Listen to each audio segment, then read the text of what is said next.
Sino kaya? Hello po. Hello? Anak ba to ni RJ? Yes po, anak po to ni RJ po. Pwede ba pumunta ka rito? Ha? Ano po nangyari sa kanya? Nahimatay yung tatay mo? Sige po, papunta na po ako.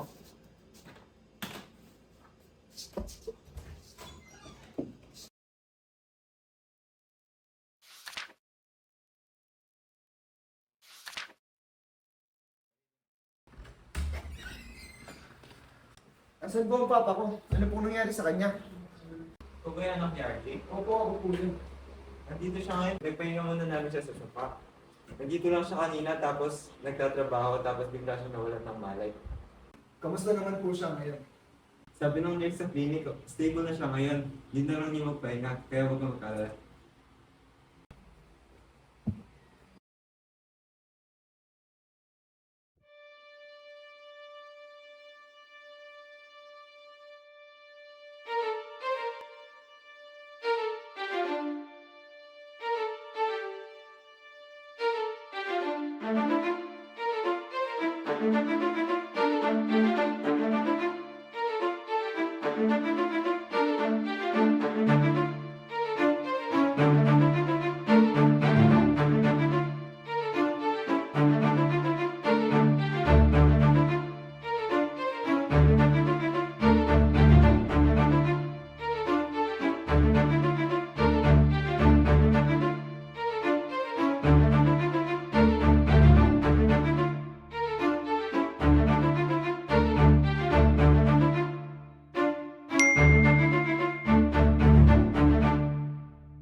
Okay ka lang ba?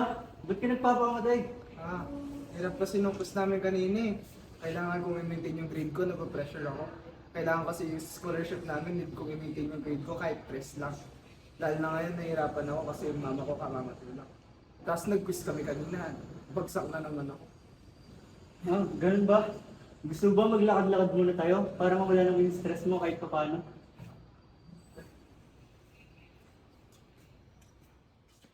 O nga pala si Ivan, C2 ng section ko Diesel. Ikaw? Ako naman si Luis, section ko naman ay CE203. Saan ka niya nauwi? Doon medyo malayo-layo pa naman, sa mga San Fernando. Magkalapit lang pala tayo eh. Taga dyan din ako. Oo. Oh, Total, magkalapit lang din naman tayo. Gusto mo ba sabay na rin tayo mag-review? sige. Para matulungan na din kita. Sige. If may tanong ka sa lesson. Sige. Sige. O nga pala, anong lesson ba yung nahirapan ka? Pinangahirapan kasi ako sa stress eh. Pero mas nasa-stress ako sa stress na yan. Yung MacDB na yan, nahirapan ako. Ay, stress lang pala eh. Alam mo ba Madali yan? lang yan. Ay. Oo, kabisado ko yan. Sakto. ba? Oo.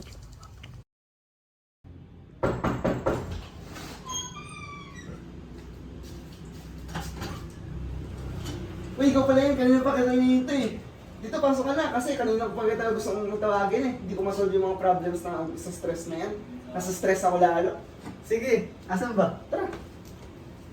Ano, start na ba tayo mag-review? Kanina pa kasi ako nahihirapan doon sa topic namin. Hindi ko masagot-sagutan yung mga ginagawa ko eh. Oo, game na. Simulan natin kung ano ba yung stress and internal forces. Stress, in simple terms, is yung force per unit area. Ito yung gaano kalakas yung force na ina-apply natin sa isang object divided by the area na tinatamaan ng force. Bali kunwari, yung stress, yun yung bigat na naka-apply sa floor per square unit ng paa kung nakatapak sa floor. Oo, yun. Tapos, Ah. meron dalawang types of internal forces. Yung normal force, tsaka shear force. Yung normal force, yun yung force na perpendicular dun sa cross-sectional area ng ating object. While yung shear force naman is yung force na parallel dun sa cross-sectional area ng ating object. Yan. Para mas magets naman natin and ma-apply naman natin yung mga concepts na nasabi natin kanina, try naman natin mag-solve ng mga problems ngayon. Okay, Sige. Okay, so example number 1 tayo for normal stress. The bar ABCD in figure A consists of 3 cylindrical steel segments with different lengths and cross-sectional areas. Actual loads are applied as shown. Calculate the normal stress in each segment. So, meron tayong applied loads. Tapos, sa problem na to, we have 3 segments. Segment AB, segment BC, segment CD. And meron tayong applied load sa ating point A na 4,000 pounds. 9,000 pounds sa B, 2,000 pounds sa C, and 7,000 pounds sa D. So, yung first step natin dito is equilibrium analysis. Kasi need muna natin na kunin yung internal forces for each segment. So, para magawa natin yon, magka-cut tayo. Cut natin siya dito, tapos punta tayo sa left side. Tapos sabihin natin section 1 ito. Okay, so section 1 muna tayo.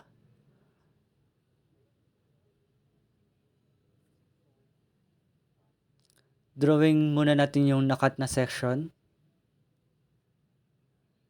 Tapos, yung applied load natin dito is 4,000 pounds.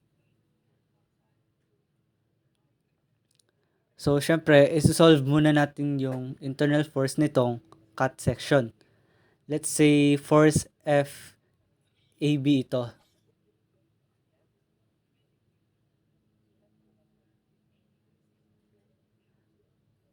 Tapos, mag-equilibrium analysis tayo. So, by summation of forces horizontal is equals to 0, taking right direction as positive. So, ang FAB natin is papunta sa right. So, positive siya. Then, yung 4,000 pounds naman is to the left. Therefore, negative 4,000 pounds is equals to 0. So, ayan, ang ating FAB is 4,000 pounds.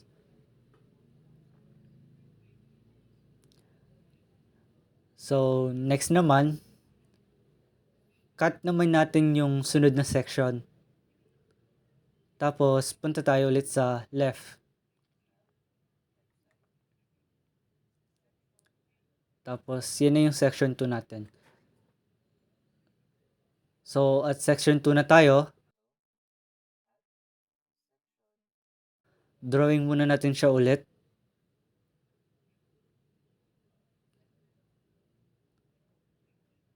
Tapos, dito sa segment AB, buo na siya. Then, may applied load natin dito na 4,000 pounds. Tapos, may 9,000 pounds naman tayo dito sa B. So, if makikita nyo, obvious naman siya na mas less yung 4,000 sa 9,000. So, kailangan ng tulong ni 4,000 pounds. So, ibig sabihin, yung internal force natin dito is papunta siya sa left. So, sabihin natin FBC to. Tapos, equilibrium analysis lang ulit. Summation forces horizontal is equals to 0, taking right direction as positive. So, negative FBC kasi to the left siya.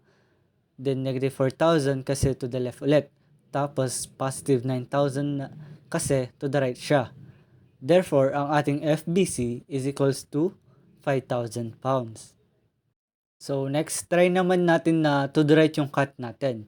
Pero at section 2 pa rin.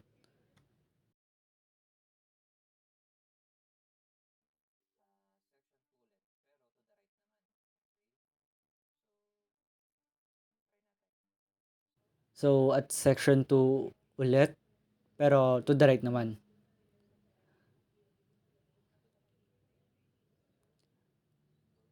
Drawing muna natin ulit yung figure. Ayan. Ayan. So, this is 7,000 pounds. And yung nasa C naman is 2,000 pounds to the right.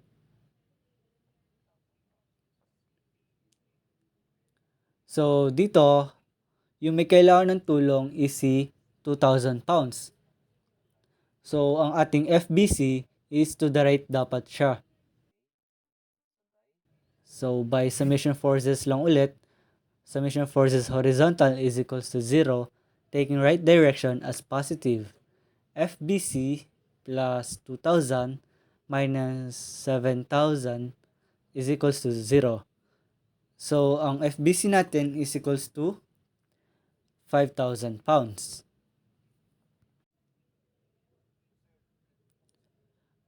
Okay, so sa section 3 naman tayo. So, dito, wag na natin pahirapan yung sarili natin. Mag-cut na lang tayo pa right kasi mas madali yon. So, at section 3,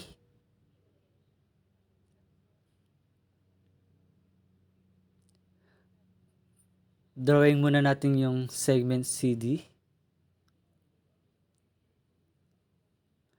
Tapos, may 7,000 pounds tayo to the left.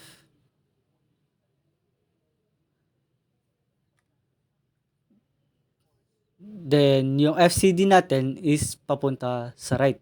Tapos, summation forces horizontal equals to 0, taking right direction as positive. Then, FCD minus 7,000 equals to 0. So, yung FCD natin is equals to 7,000 pounds. Ayan. So, next naman. Punta naman tayo sa pag-solve ng normal stresses.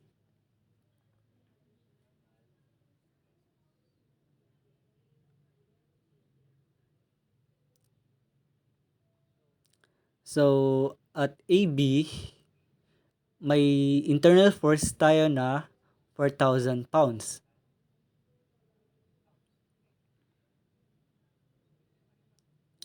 So, normal stress AB is equals to P over A, then AB.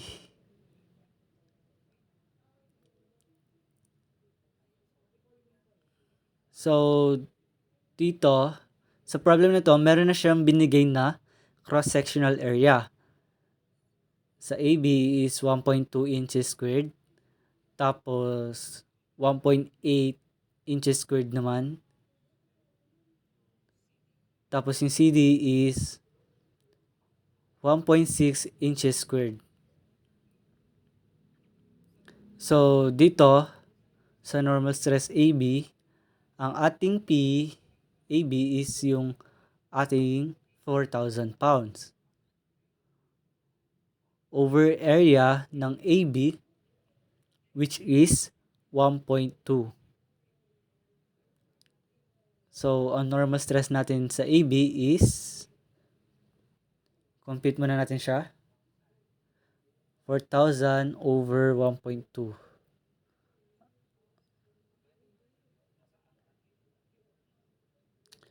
Ayan.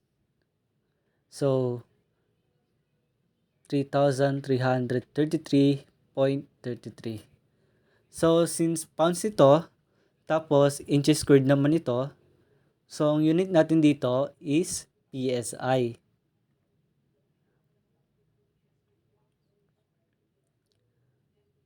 Okay, next yung BC naman.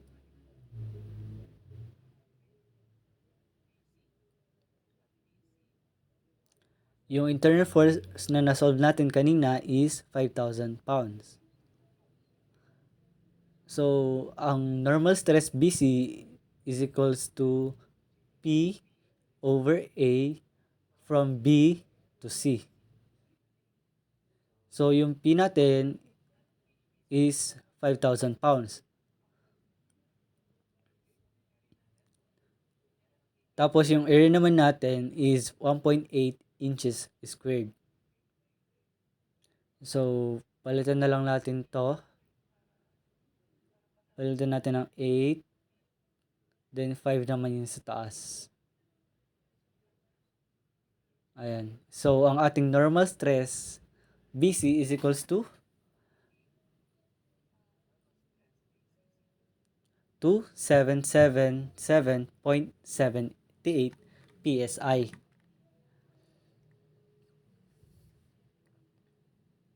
Next is yung ating CD. Ang internal force natin sa CD is 7,000 pounds. So, normal stress CD is equals to P over A from C to D. So, yung P natin dito is 7,000 pounds. Tapos, yung area naman is 1.6. So, ang ating normal stress CD is equals to, edit na lang ulit natin to, 1.6 tapos 7,000. Ayan. So, 4375 PSI ang ating normal stress sa CD.